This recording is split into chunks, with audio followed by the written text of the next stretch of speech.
Hello my dear friends. ये जो आप स्केच देख रहे हैं, डोंट थिंक ये ऋषि कपूर हैं।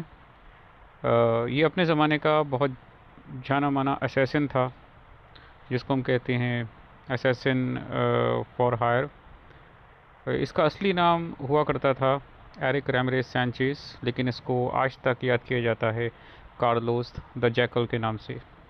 He was well educated. ये साउथ अमेरिकन कंट्री है वेनेजुएला, उसकी कैपिटल कराकस में पैदा हुआ था। तीन भाई थे। फादर कराकस के जाने माने लॉयर थे, वकील, और इन्होंने अपने तीनों बच्चों को लंदन पढ़ने भेजा।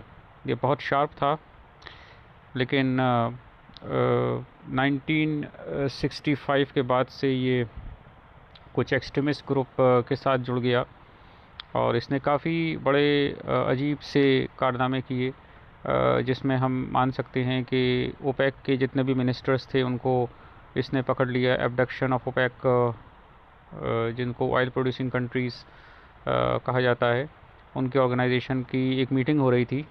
उसके बाद ब्लैक सितंबर, इसको म्यूनिख ओलंपिक में जो किलिंग्स थी उसमें इन्वॉल्व रहा। जर्मन ग्रुप बाइडार मैनहॉफ उसमें उस शामिल हुआ। जापान का एक ग्रुप था red army.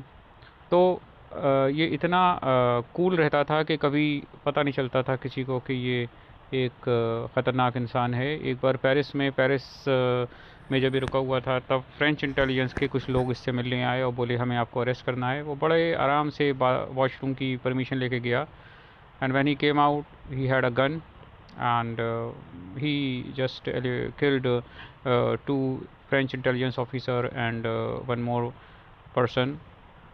So he had support from some of the embassies of the countries like Algeria. So after this incident, he took help from Algerian embassy, and he just was able to flee to Algiers.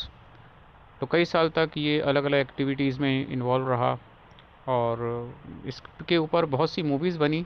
एक movie around perhaps 1996 और 1997 में बनी थी, जिसमें Bruce Willis और Richard gear ने role किया था, द जैकल।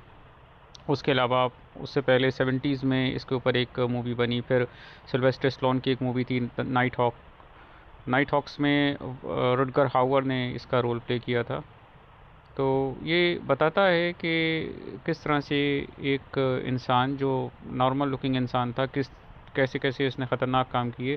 फाइनली 1993 और 94 में ये खार्तूम, जो सूडान की कैपिटल है, वहाँ अरेस्ट हुआ, जहाँ ये अपनी जर्मन वाइफ मैकडैलना कॉप और डॉटर रोज़ के साथ रह रहा था। अभी राइट नाउ ये फ्रांस में पेरिस में एक हाई सिक्योरिटी प्रिजन के अंदर क़ैद है। अब ये फ़िलहाल बूढ़ा हो चुका है, लेकिन एट दैट टाइम क्योंकि पासपोर्ट फेक करना बड़ा आसान था, चाहे ये हो गया या चार्ल्स शोभराज या शुभराज। अभी तो पासपोर्ट बड़े ही ज़बरदस्त सिक्योरिटी चेक से गुजरते हैं, एंड एडवांस सिस्टम हो चुका है। At that time it was very easy. जब हम बात करते हैं 1970 से लेकर और उसके बाद के कई साल तक, तो ये इन लोगों को ये आसानी थी कि ये नकली पासपोर्ट के सहारे दुनिया में कहीं भी जाते थे, क्योंकि यही इनके साथ पूरा ये एडवांटेज रहती थी। तो एक साउथ अमेरिकन देश से निकला हुआ ये इंसान किस तरह से पूरी दुनिया में एक दहशत और डर का सिंबल बना। ही इज़ स्टिल अलाइव, क्योंकि वहाँ तो फॉरेन कंट्रीज़ में तो काफ़ी लंबी लंबी सज़ाएँ होती हैं, 200 300 500 साल। तो अब तो he is not able to just come out from the prison.